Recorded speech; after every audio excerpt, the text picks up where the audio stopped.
Delegate Harry Bendari. Mr. Bendari, go ahead. Thank you. Good evening, Chair Scott, Vice Chair Hen, and esteemed members of the Baltimore County Board of Education. First and foremost, thank you very much for extending to me the opportunity to address you all and provide an update on the 2021 General Assembly as it draws to a close.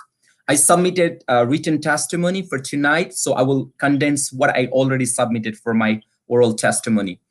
Legislatively, this was a big year for education. We started the session with an override of Governor Hogan's veto of the Blueprint for Maryland Future, a multi-billion decade-long plan to revitalize our education system, while also providing necessary capital for physical construction of schools and improvement to existing schools. This legislation will radically change things in our school system, providing but not limited to an increase in for student funding statewide, as well as increased investment in early childhood development, better pay for Maryland educators, increased funding for special education services, expanded career technical education in high school across the state, and funding for school construction projects.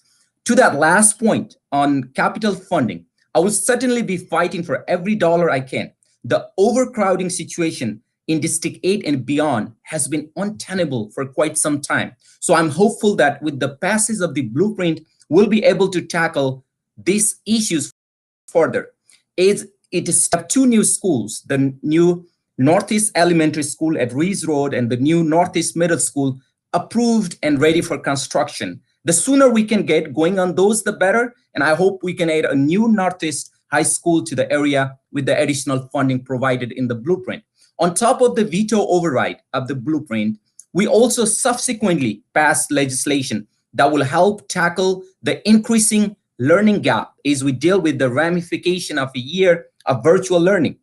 While many have adapted well to learning outside of the classroom, for some, it is a struggle.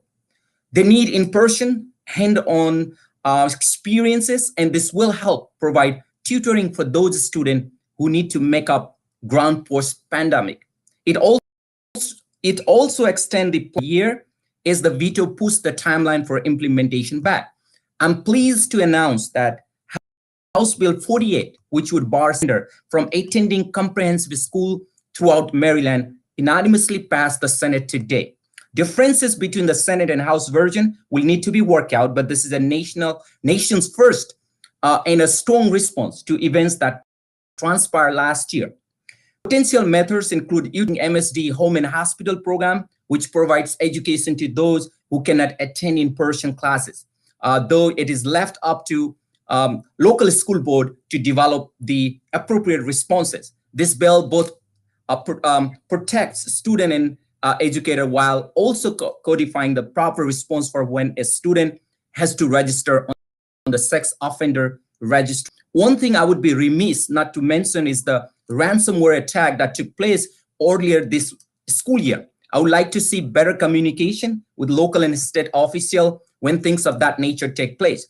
Finally, I would like to say that while not always perfect, I think that our state and local governments have strong relationship with Dr. Williams, our superintendent, and the rest of BCPS leadership, as well as the Board of Education. It is not always easy, and there are certainly areas where communication needs to improve, but overall, I think there is a lot of mutual respect between entities, and we are all able to recognize that. There may be differences of opinion. We are all doing our best to provide the best learning environment for our students, faculty, and staff. But I think that both Superintendent Dr. Williams and the board have been doing a great job, and I look forward to continuing working with you in the future. This is an exciting time as we get ready to implement the blueprint for Maryland's future, and we will need to work together to ensure that implementation goes off without a hitch. Thank you. Thank you so much for having me tonight. Thank you, Delegate Bendari.